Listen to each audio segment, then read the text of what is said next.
삶을 성공으로 이끌려면 어떻게 살아야 되느냐?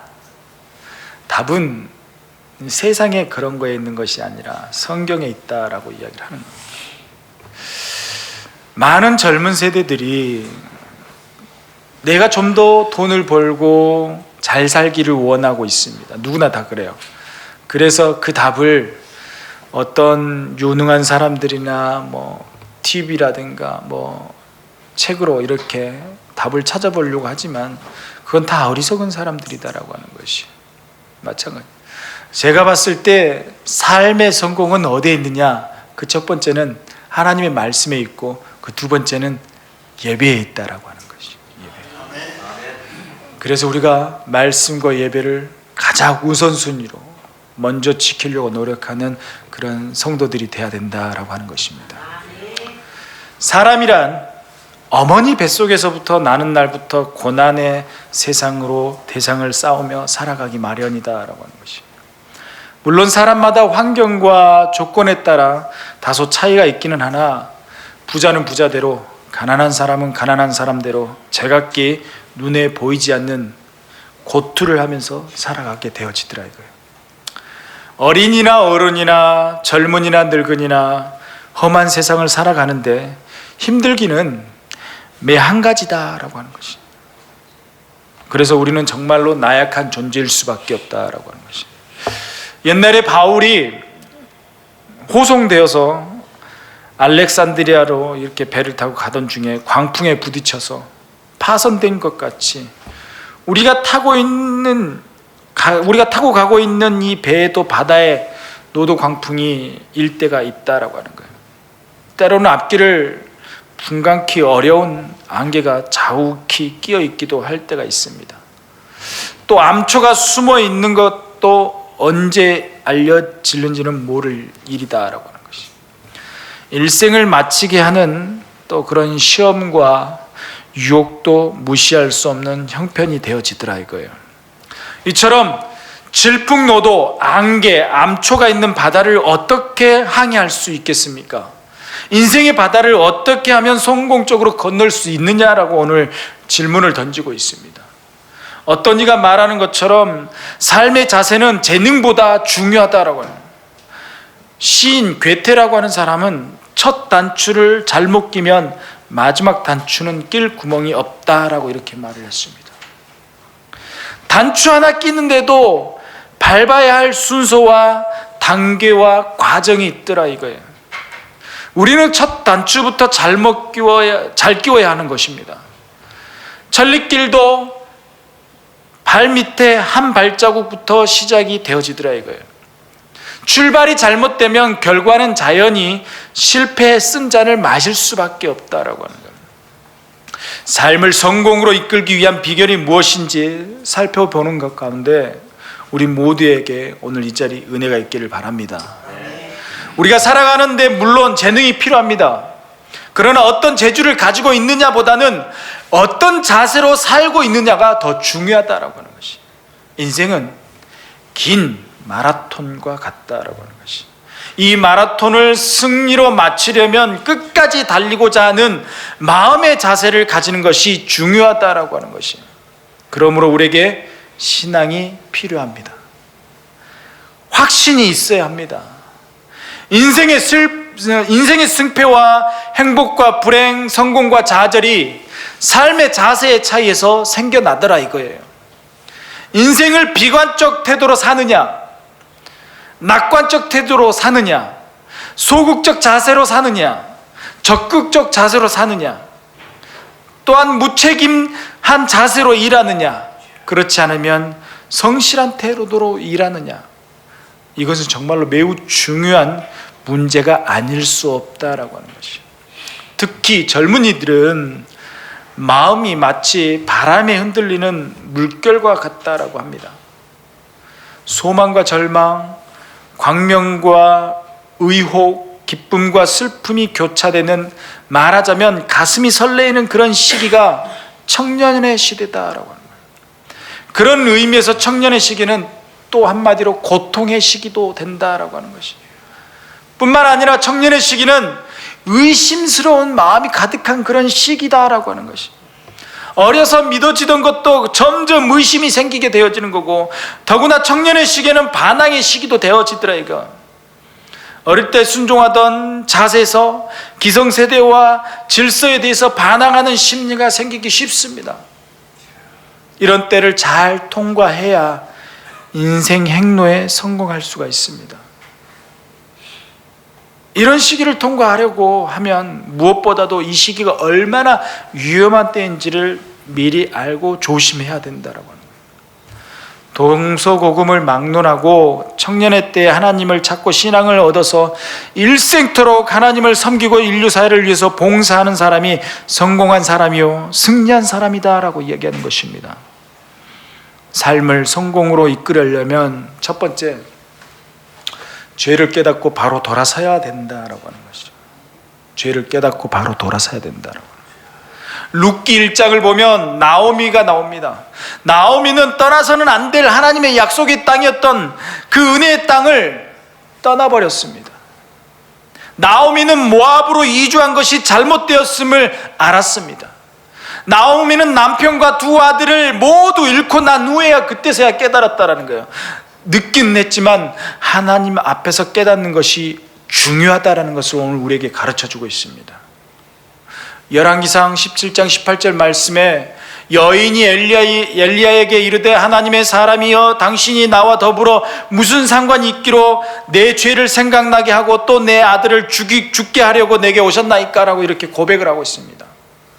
여기서 내 죄를 생각나게 했다라는 고백을 봤을 때 이 여인은 사랑하는 아들을 잃고 난 후에야 비로소 자기의 죄가 무엇인가를 깨달을 수 있었다라고 하는 것이에요. 절박한 상황을 만나고 나서야 깨닫는 사람들이 있습니다. 어려움을 닥치고 나서야 그때서 깨닫는 사람이 있다라고 하는 거예요. 만약 일찍이 깨닫는 사람이라면 그는 지혜로운 사람이다라고 하는 것이에요. 매를 맞고도 깨닫지 못하는 사람은 미련한 사람이다라고 이야기하는 거예요.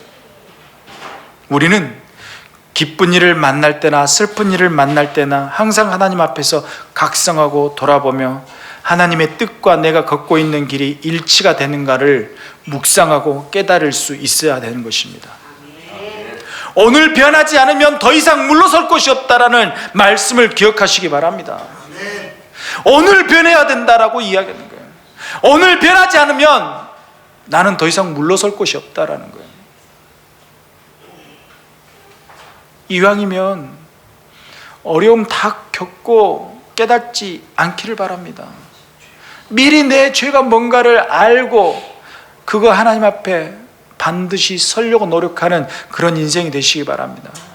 그런 사람을 성경에서 지혜로운 사람이다라고 이야기하는 거예요.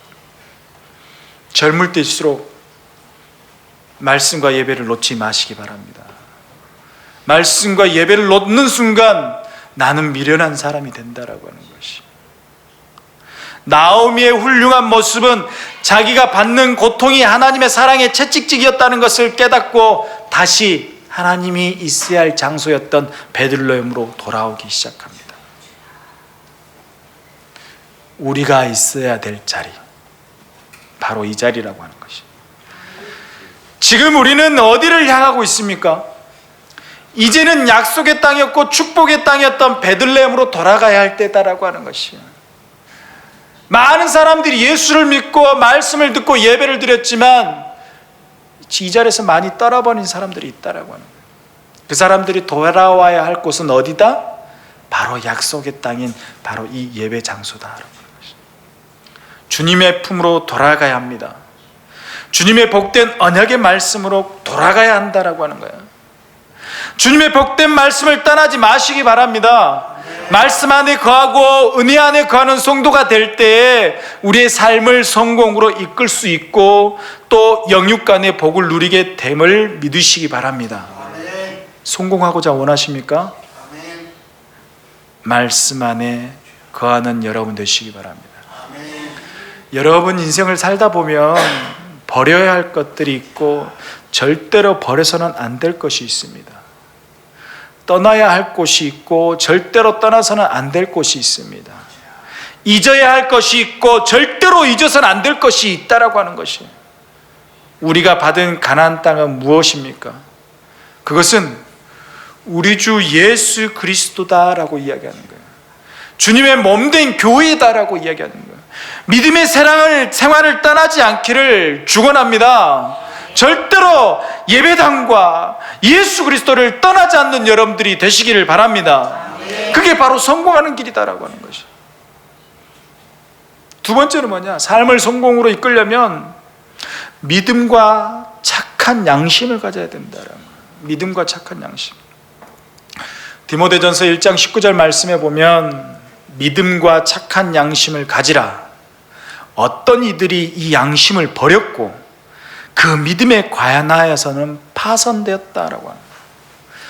우리가 이 험한 바다를 건너는 데는 우리의 미약한 힘만으로는 어림도 없습니다.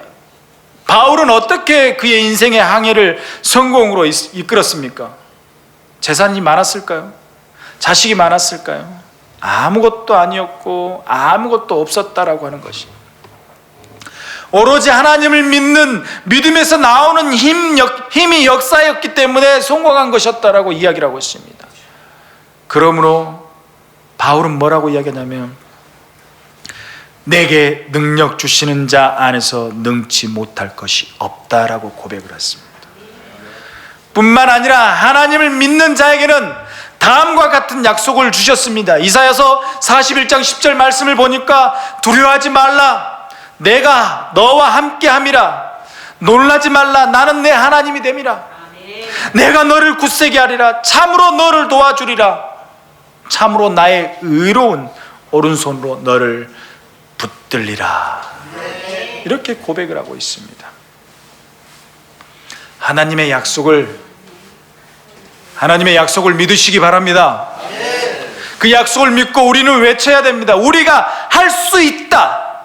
우리가 할 수 있다. 우리는 할 수 있다. 이 믿음 가지고 나아가야 된다라고 하는 것이.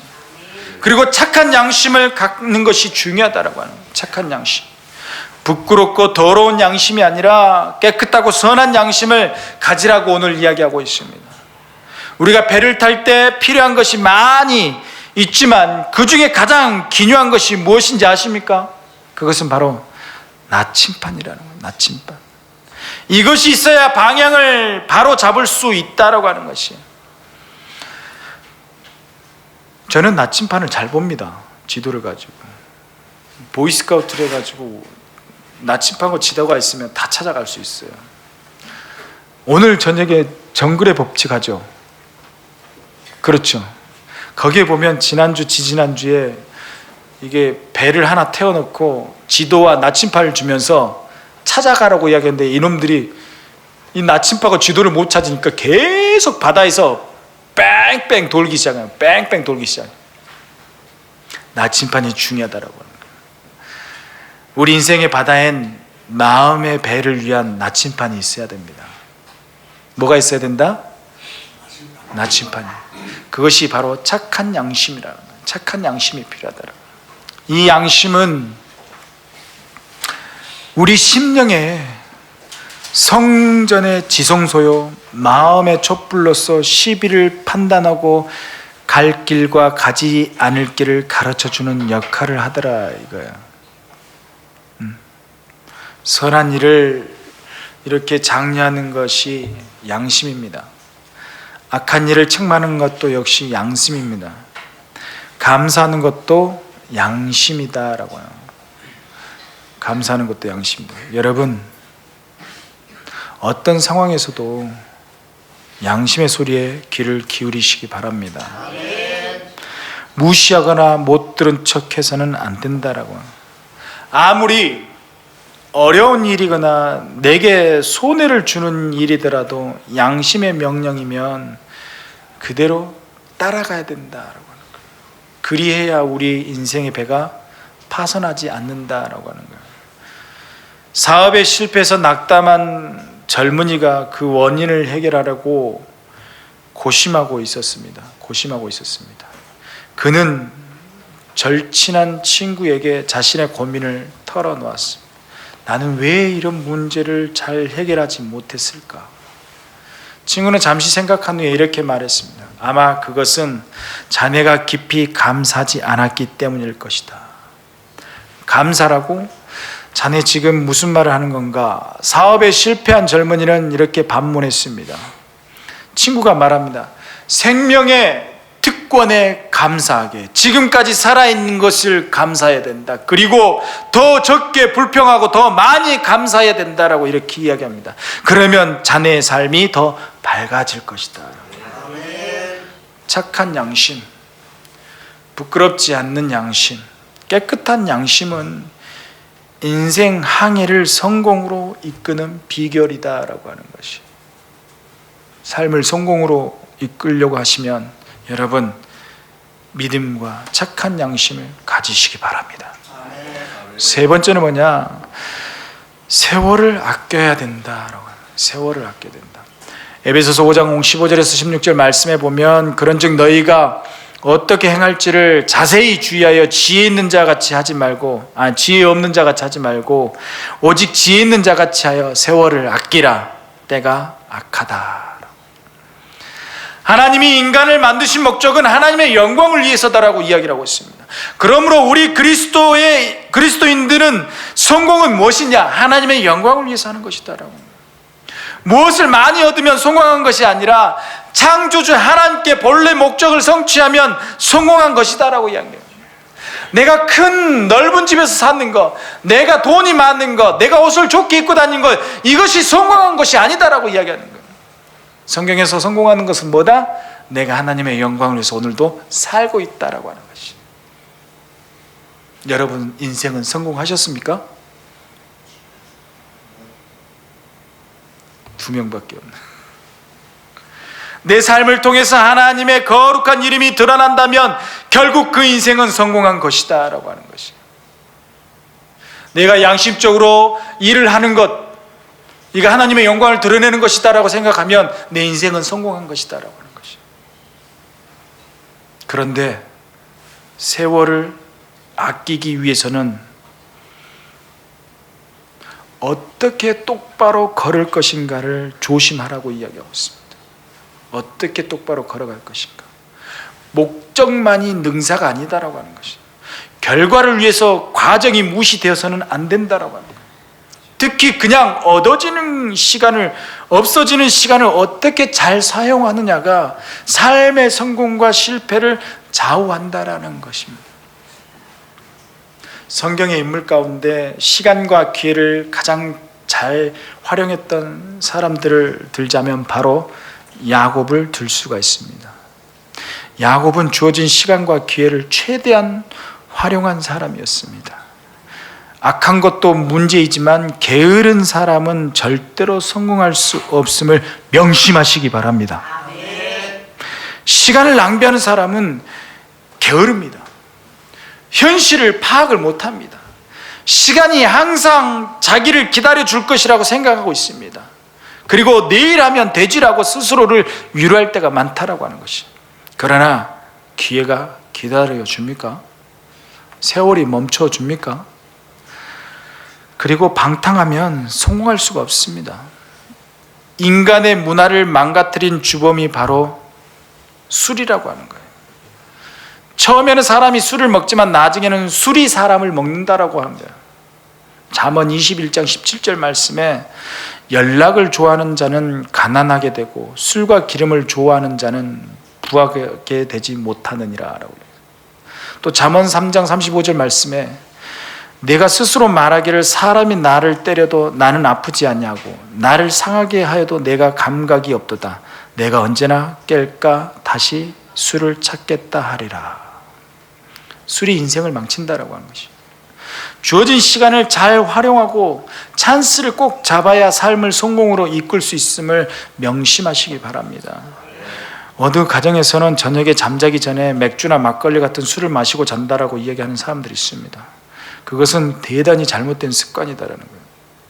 밤에 자기 전에 술을 마시고 그 다음날 새벽에 기도에 나올 수 있겠습니까? 하루의 삶을 돌아보고 성경을 읽고 자녀들을 위해 감사하며 기도해야 되는 좋은 밤 시간에 은혜의 밤이 되지 않는다라고 하는 것이. 술 때문에 눈을 못 뜰 때도 있다라고 하는 것이. 여러분,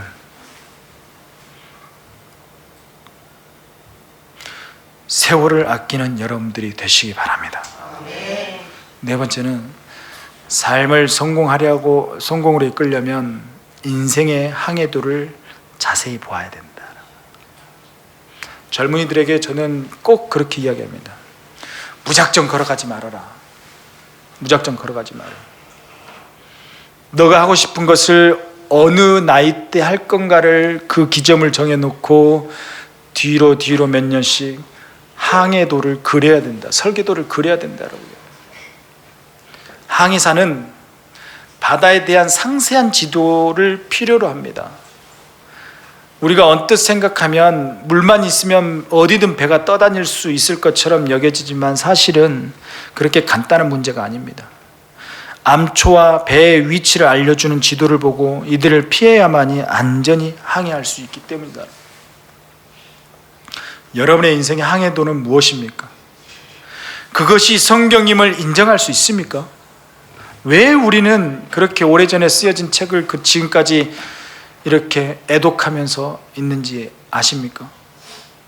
이 책 가운데는 인생이란 바다의 자세한 길이 나타나 있기 때문이다라고 합니다. 그것이 바로 성경이다라고 합니다. 즉 생명의 길이 표시되어 있기 때문이다라고 하는 거예요. 물론 죽음의 길도 함께 나타나 있어서 축복과 저주의 길을 쉽게 분간할 수가 있는 것이 성경이다라고 하는 거예요. 우리에게 해야 할 일은 이 친절한 지도를 보고 올바른 방향으로 배를 저어 나아가는 것이다라고 하는 거예요. 그런데 여러분 꼭 알아야 할 것은 나 자신이 선장이 되려고 하지 말아야 한다는 것이. 우리는 늘 부족한 사람들이기 때문에 핸들을 한번 잘못 꺾으면 그냥 배가 파손될 수 있다라고. 그러므로 스스로 배를 조정하려지 말고 실수하지 않으시는 전지전능하신 하나님을 우리 배의 선장으로 모셔야 된다라고 하는 것입니다. 우리 인생의 바다에는 뜻하지 않는 노도 광풍이 불 때가 종종 있습니다.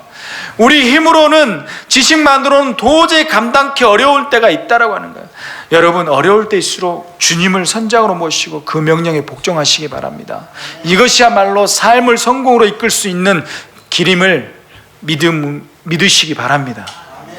그뿐만 아니라 하나님께 예배를 바로 드려야 성공하는 것입니다. 하나님 교회를 사랑하고 예배를 사모하는 자에게 복을 주신다라고 성경에서 이야기하고 있습니다. 하나님은 예배하는 자를 무척이나 예뻐하신다라고 오늘 성경에서 이야기하고 있습니다. 여러분 그러한 여러분들이 되시기 바랍니다.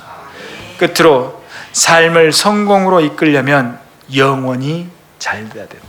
범사에 강건해야 된다.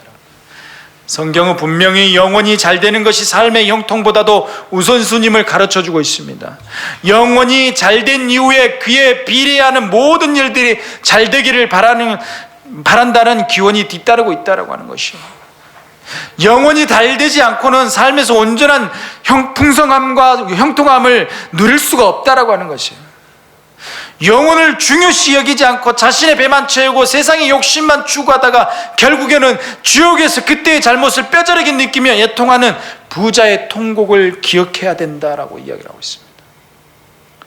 그 부자가 일찍이 영혼이 잘 되는 것이 그 무엇보다도 중요한 것임을 알았더라면 재물을 그렇게 중요하게 여기지 않았을 것이고 영혼의 잘됨을 위해서 분명히 노력하였을 것이다라고 하는 거예요. 영혼이 잘되기 위해서는 어떻게 해야 됩니까? 진리 안에서 행해야 된다라고 하는 거예요. 오늘 본문 3절의 말씀에 보니까 형제들이 와서 내게 있는 진리를 증언하되 내가 진리 안에서 행한다니 내가 심히 기뻐하노라라고 하는 거예요. 진리가 무엇입니까? 예수 그리스도 아닙니까? 예수 그리스도의 말씀이다라고 하는 순수한 복음을 이야기하고, 부모로서 가장 큰 기쁨은 자녀들이 진리, 즉 예수 그리스도 안에서 생활하는 것이다라고 하는 거예요. 부모로서 가장 슬픔은 뭐냐? 자녀들이 진리 안에서 살지 않고 벗어나 버린 것을 이야기하는 거예요. 진리 안에서 사는 자녀들은 감사할 줄도 안다라고 하는 거예요. 서양 속담에 이런 말이 있습니다. 감사할 줄 모르는 자녀는 독사의 이빨보다 더 날카롭게 부모의 마음을 상하게 한다. 이것은 하나님께나 부모님에게나 배은망덕한 자식을 의미하는 것이다라고 하는 거예요. 진리에 행하지 않고 옳은 생활을 하지 않는 것은 그 가정에 있어서 신앙의 대가 끊어지는 것을 의미하는 것이다라고 하는 거예요. 내가 지금 하나님의 뜻대로 살아가고 있는가? 기도하면서 스스로의 영혼의 상태를 진단하시기를 바랍니다. 영혼이 잘 되는 갈망을 품으시기 바랍니다. 그러면 분명히 영혼이 잘 되고 범사가 잘 되고 강건해지는 놀라운 복을 누리게 되어질 것이다라고 이야기하는 거예요. 또한 영혼이 잘 되기를 위해서는 사랑 안에서 행해야 된다라고 하는 거예요. 결국 영혼이 잘 되는 사람은 교회 앞에서 그리고 하나님 앞에서 진리와 사랑이 있음이 증거되는 사람이다라고 하는 것이, 진리에 행하는 것만이 내게도 제일 큰 행복이요 삶을 성공으로 이끄는 길입니다. 삶을 성공으로 이끌어가는 2020년 여러분들이 되시길 바랍니다. 기도하겠습니다. 하나님 아버지, 감사를 드립니다. 삶을 성공으로 어떻게 이끌어가야 될지 오늘 말씀을 통해서 우리가 깨닫게 되었습니다. 늦지 않는 시간에 깨달아서 하나님 앞에 지혜로운 성도들이 되도록 인도하여 주시옵소서. 하나님의 말씀과 예배를 포기하지 않고 하나님이 주어주신 그 자리에서 묵묵히 영광을 위해 달려가는 우리들이 되게 하여 주시옵소서. 거룩하신 예수 그리스도 이름으로 기도드리옵나이다. 아멘.